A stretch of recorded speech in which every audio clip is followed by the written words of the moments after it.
Well, howdy, everybody.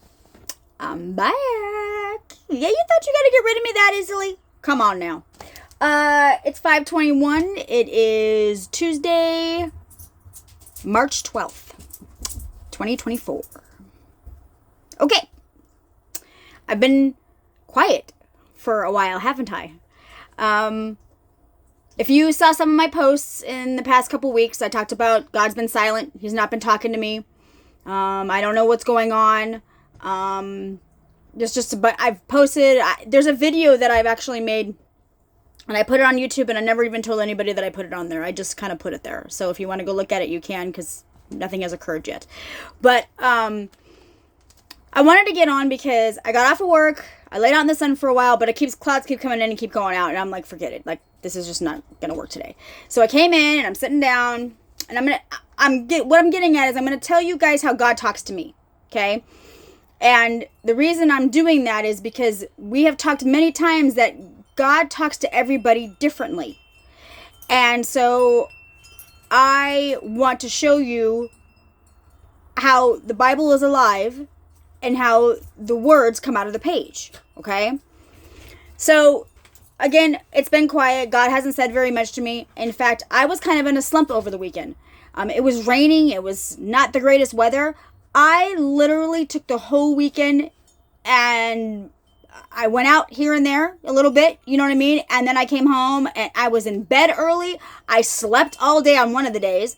And I was just like, holy cow, I never, ever do that. But I needed it. I needed some rest. I needed to relax a little bit. I needed to just unwind, and I needed silence, and I needed to just chill. You know what I mean? And so I remember I live in an RV, and so there's a lot of quietness. And so I had because I usually sleep with white noise at night, and I slept with no noise, and it was a very deep sleep. I slept really, really well. No dreams that I remember, nothing crazy, nothing like that. But I rested. And so I said, okay. And so today I got off of work, like I said, and blah, blah, blah. Anyway, so I'm reading about, I'm in Genesis 18. That's where I'm at in this. And so don't judge me because of where I'm at in the Bible. And I don't read every day. I'm trying. Look, I'm just like everybody else. I'm human. We do, we don't. Nobody's perfect at this. Nobody's gonna, I'm trying to be better. This is a new spiritual thing that I'm trying to do, is read the Bible more. But again, I'm a visual person, so it's hard for me to sit still and it's hard for me to read the Bible. But it's so good that I'm not having a problem sitting down. Let me tell you, the book is good. I'm sitting down for it. There's a couple books that I've been able to read that are paperbacks because they've been so good and they've intrigued me to want to know more. And so this has made me want to know more, which is what the whole purpose of the Bible is. So, I don't even want to give you the whole history. I just want to give you a little part and why this stuck out to me. It says, Abraham came back. Do I, a mere mortal, made from a handful of dirt, dare open my mouth again to my master? And he's talking to God, by the way. What if the 50 fall short by 5? Would you destroy the city because of those missing 5? He said, I won't destroy it if there are 45. Abraham spoke again. What if you only find 45? Neither will I destroy it for 40. He said, Master, don't be irritated with me, but what if only 30 are found? No, I won't do it if I find 30. He pushed on. I know I'm trying your patience, Master, but how about for 20? I won't destroy it for 20. He wouldn't quit. Don't get angry, Master. This is the last time. What if you only come up with 10? For the sake of only 10, I won't destroy the city. When God finished talking with Abraham, he left, and Abraham went home. Of everything that I have been reading up until this moment, I was like, okay, I'm reading, and I was kind of eager to read today. And so, like I said, I was sitting outside home. I said, forget, I'm coming inside. I said, what am I going to do? And I said, maybe I'll just read the Bible. And this stuck out to me for many, many different reasons. So, first of all, talk about the patience of God. Talk about the mercifulness of God. That he kept asking his master over and over again the same question. But he did change it up because he changed the numbers. So he was still asking different questions, but it was the same question in a different form, if that makes sense to you, because he kept changing the numbers, but he was still asking the same question. But don't we do that with God when we ask for things? Or when he tells us something and we don't like the answer, we keep asking, hoping that he's going to change his answer based on how we ask it. And that is manipulation to me. When you get your answer and you keep asking in different ways, you're still asking the same question. But you might be doing it because you're not sure if they understand the question the way you asked it. Do you see the two differences? One can be manipulation and one can definitely be totally misunderstood. You have to discern that based on who you're talking to, don't you?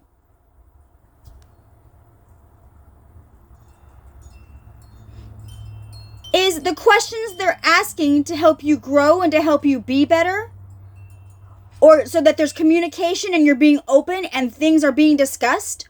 Or are you asking the same question, or are they asking the same question and you're getting the same answer, or they're getting angry, or they're getting irritated, or you see the difference?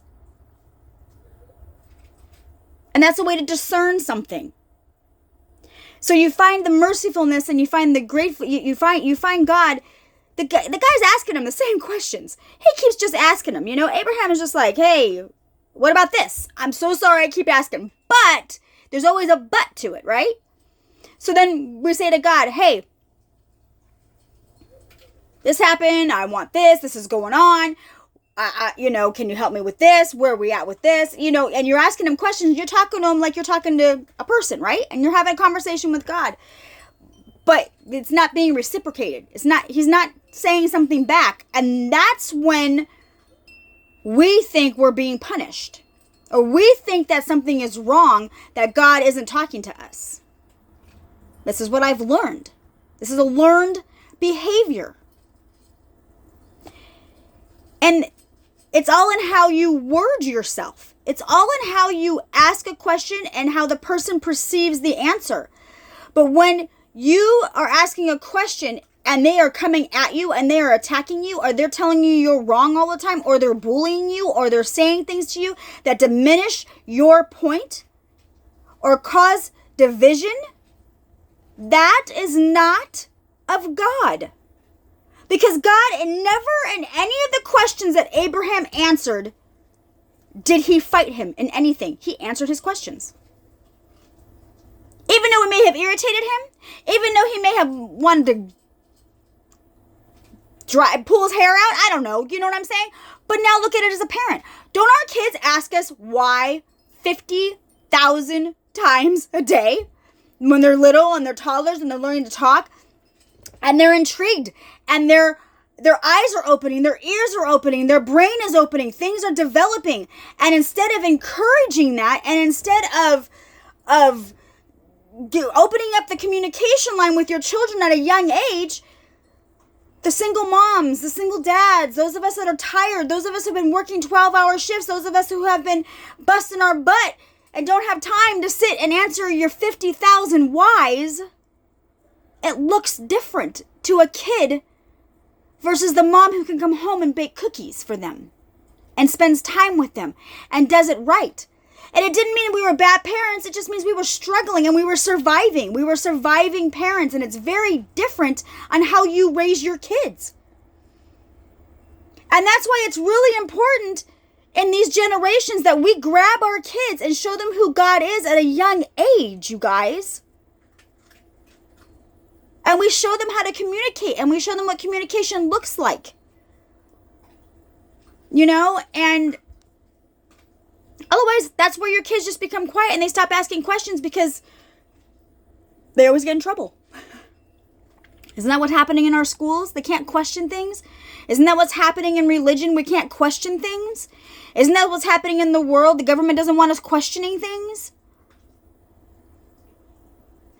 I got all of that by Abraham asking God questions. Go deeper when you read the Bible. Go deeper when you sit here and something pops out at you and God's going, I'm trying to show you something. I'm giving you something spiritually to talk to everybody about. I'm giving you something spiritually to help yourself. So how does this help me? Because I have been asking him the same questions in 50 different ways for the past 2 weeks, waiting for an answer that he hasn't given me because he already gave me the answer and I didn't like it.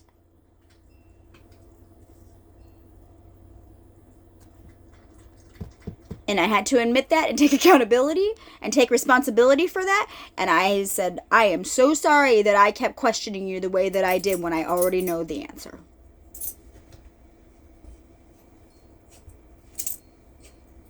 And I felt lighter and I felt better and I didn't feel as tired. And I couldn't figure out why I was tired so much for the past couple days.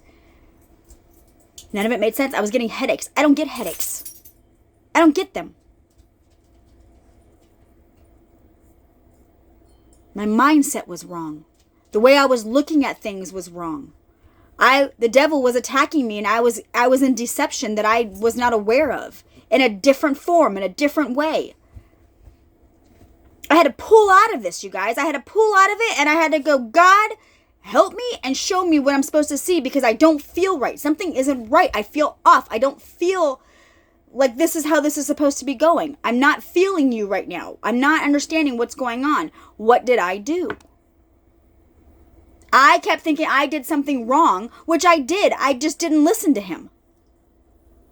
But I didn't get shunned. I didn't get in trouble. I didn't get castricized. I didn't lose anything. You get what? I wasn't punished by God.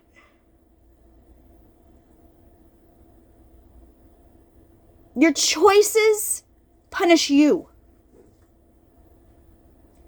How you deal with your situations, how you deal with your circumstances, how you deal with relationships, how you communicate, how you talk to people, how you react to people, how, do you take offense? Did you offend somebody? Where is their mindset at? Why would they take offense to that? What's going on? You have to think deeper when you're going to communicate with somebody, you guys.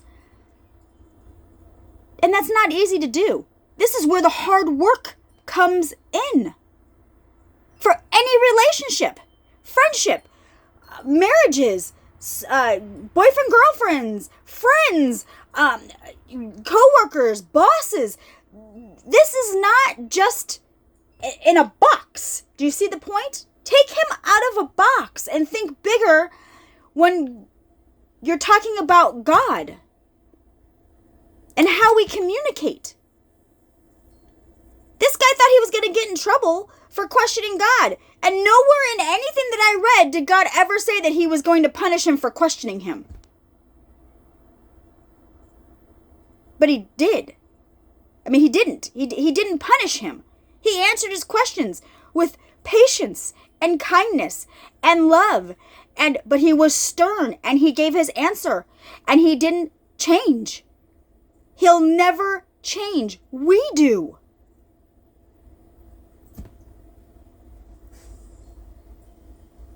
This is where you have to be unshakable with God. This is where you have to say your yes is yes and your no is no. This is where you discern, and this is where you know that it comes from God, because when you are done, you feel at peace, you feel light, you don't feel offended, you don't feel angry, you don't feel upset, you don't feel like you made the wrong choice. You can peacefully sit and finish your day or start your day or go on to the next thing or do whatever, because you know in your heart that the Holy Spirit spoke to you correctly and that you did obey and you did what you were supposed to do because God led it. And when you read the Bible, you realize how everybody starts to link up. And there's some horror stories. I ain't even gonna lie. There are some, and you go, oh my God, why would that be okay with God? But then you stop and you go, it never was okay with God. He just took what was meant for evil and changed it to good. Because he already knew that was going to happen. He already knew they were going to sin. He already knew they were going to do something wrong. And so instead of punishing them or demolishing them or doing whatever, he was like, look, I'm going to go ahead. I'm going to tell Abraham and Sarah that when they're 90 something years old, they're going to have a baby. I mean, they didn't know that they were going to be 90 something years old when they had a baby, but then they got a confirmation that she was going to carry a baby after all those years and all this stuff that happened. And you go, I don't want to be 90 years old until God blesses me, y'all. I really hope that somewhere in my ancestors and somewhere up above, you all pray to God something to come in so that we can bless our generation. Because holy cow, y'all. The world we live in today, our mind does not work like this to wait 90 years. We don't even live that long anymore. And I go, and when I read this, I go, I'm done. I don't want to question him anymore. I don't want to disobey him anymore. When he says it, I'm going to go with it, because I'm hoping that the faster I go with it, the faster the blessing comes, the faster my family gets saved, the faster my friends get saved, the faster people can heal, and everybody can work together, and things are happening, and God's coming, and all this stuff happens. Because I go, oh, Lordy, I don't want to waste no more time. I got all of that by him asking God questions. It's how my mind works. This is how everything flows with me, you guys. But the pages stood out, and something in it caught my eye. And I went, wow, okay. I'll hold on to that for a minute. Because I think that God was talking to me and giving me a confirmation on something. And I have to be patient in it. And in my impatience, I kept asking, and I kept wanting, and I kept pushing. And so God very gently, very softly, very nicely, very kindly said, read your Bible. I'm not making perfect weather for you today to go kayaking. Let's do something different today. Because I know you're on edge. I know you're not feeling right. I know something isn't right. But if you hear me, I'm going to show you. Please tell me this is starting to make sense, you guys. Please tell me that this is all starting to come together and the pieces of what God is doing is coming together. Go back to the very beginning of my journey. We never knew then what we know now or where I would be in any of this. I have in a journal entry that I was living in I wanted to live the RV life. I had no idea what that looked like, but look at where we are now. I have journal entries that I'm still waiting on answers for that I go, holy cow, can that really happen? Because I was bold enough to manifest it and write it down and put what I'm praying for and what I'm wanting. And I'm going, only you can do this, God. Only you can fix this.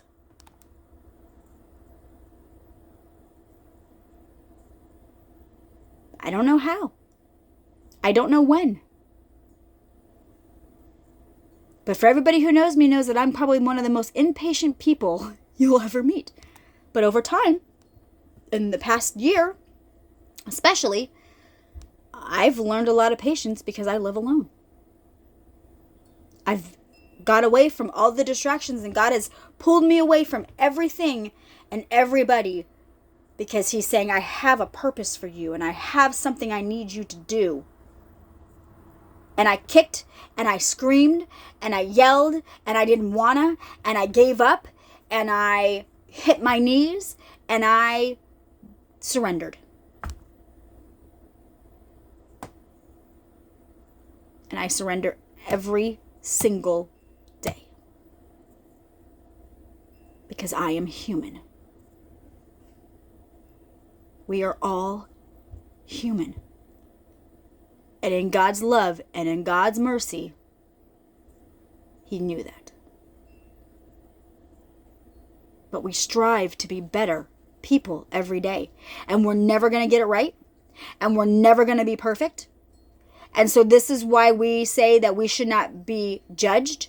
This is why we say that we should not be idolized. This is why we say we should not be looked at and want to be like somebody else. Because God didn't put you on this earth to be like everybody else. And there's a reason for that. Because if we were all the same, what would we accomplish? If we were all the same, how could we grow? How can we learn? How can we be different? How can we come together? He's not here. He's not coming here to punish the way that people think he is. He's giving everybody an opportunity to make a choice. And he is being as patient as he possibly can with every single one of us. But he also knows that he's got to send his angels down. He's got to send people down to come and help us. He's got to put people in the right place. Otherwise, we are going to lose generations. We're going to lose a part of all of this. And if you're paying attention to what's happening in the world, the people who are being affected by what's happening on the world are people who are making wrong choices. But look at the people who do follow God correctly. Look at the people who are seeking him and following him correctly. Nothing that's happening in the world is affecting all of us because we are protected and we know who our God is. And we don't question that. He will supply all of our needs. I don't need to run out and go get freaking 50,000 rolls of toilet paper. Because he will supply all of my needs because I seek him. I've not gone without since I've been here, y'all.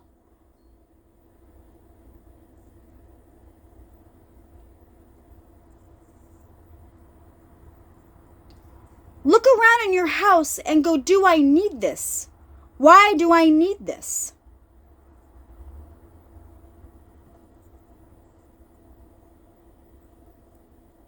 I don't know why you need it, but you do. And maybe that's something that instead of being jealous that I live in an RV and I live a simple life and I'm going kayaking and I'm losing weight and I'm tanning and I'm having a good time and I'm enjoying my life, maybe there's something happening in your life that you need to look at and you need to go, I have to change something. Instead of judging me, instead of getting angry with me and getting offended and then putting word curses out on me and putting witchcraft out on me. You think I don't know? Oh, God tells me a lot, y'all. But I know my God.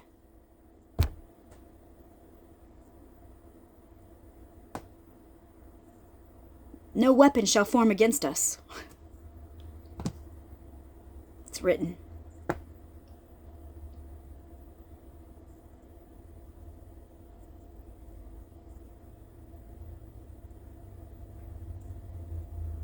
This is where we go. Do we need to start questioning God?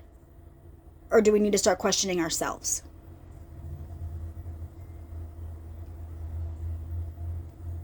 Because if you know who God is, then the only person you should be questioning is yourself. And if you have a relationship with God, and you spend time with God,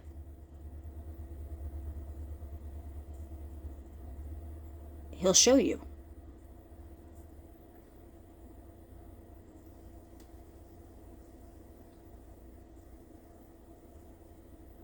This is a really, really hard concept for people to grasp.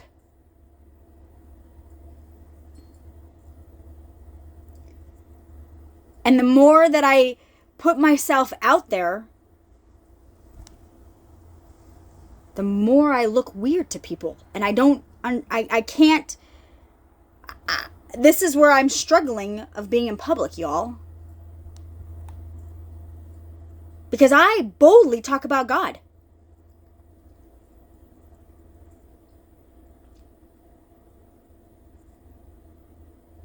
And I am an empath, and I know that. And so people, they're drawn to me. And so I will either get haters, or I will get people who will stand there and tell me their life story, and they're going, I've never told anybody that. I've never had anybody over. I've never done this. I've never done that. I get that a lot. But because I live so freely and I don't have anything to hide and I am who I am, you're either drawn to it and I'm wild in a great way and you go, gosh, that's crazy. Or that chick is crazy. You see the difference? But that's what I get. And so that chick is crazy stops me from going, holy cow, that she's crazy. She's fun. I want to hang out with her. Do you get the difference? So finding your peeps is really important when you can be who you are supposed to be and who God says you are, because then your light shines more. Because you can be you and you can be open and you can be yourself and you can be fun and you can just relax. And when you're with your peeps and you can be like that, it's great.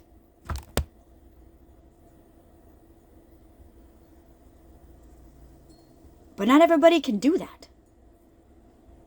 And so you kind of go, okay. But again, we don't change who we are for somebody else. We just don't. We are who we are. And you'll get to a point, especially if you're single or you're going through some stuff and you're by yourself, and this is new and it's scary and you don't understand it because you're used to not being alone, or you're used to having an addiction, or you're used to being the center of attention in the wrong way. I'm gonna put that out there. When you are used to or you're accustomed to a certain way of life, silence is a very scary place to be in.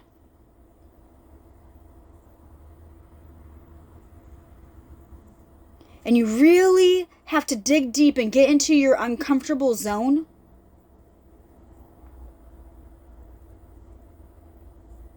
to hear silence.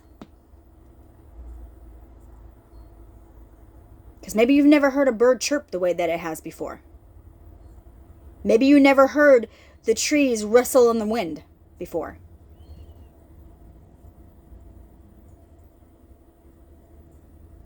Maybe you've never heard so much silence that your ears sound different.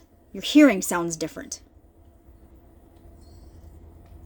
Because it's something your ears have never heard before. Maybe you've never gone camping and you are out in the middle of a field in the dark and you look up and stars are everywhere in the sky.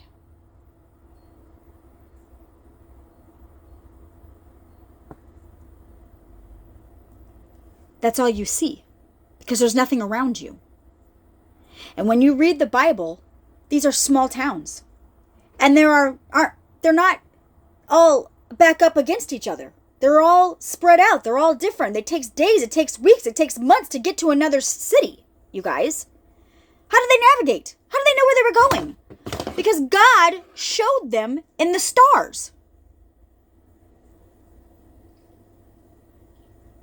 How did they find where Jesus was being born? The star. This is where we have to go beyond with God. But you can't do that unless you're in a peaceful environment. This is why a lot of people who believe live at the lakes, live in the cabins, live in the woods, because we crave peace.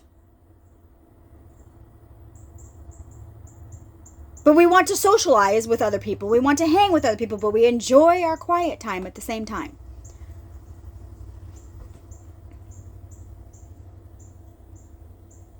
But have you camped somewhere out in the middle of nowhere where you can see the stars? Or did you camp at a campsite with 50,000 other people and their music blaring and things going on and you call that camping? Because there's not a lot of places you can do that anymore where you can pop a tent anywhere you want. You have to pay for everything now. Because man has had us pay for nature. Brilliant idea. Don't even get me going, you guys.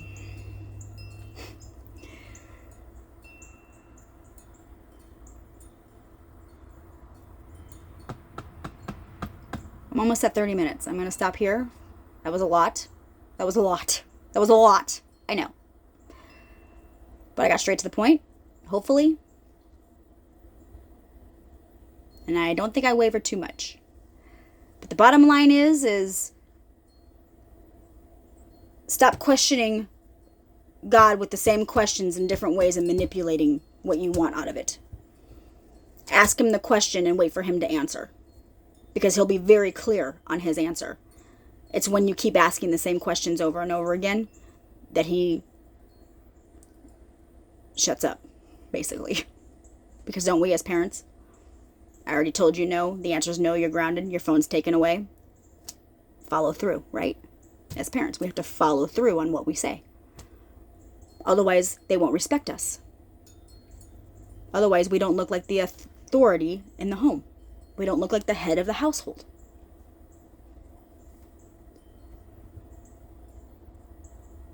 Come on, guys. Thanks for letting me share. Have a good one.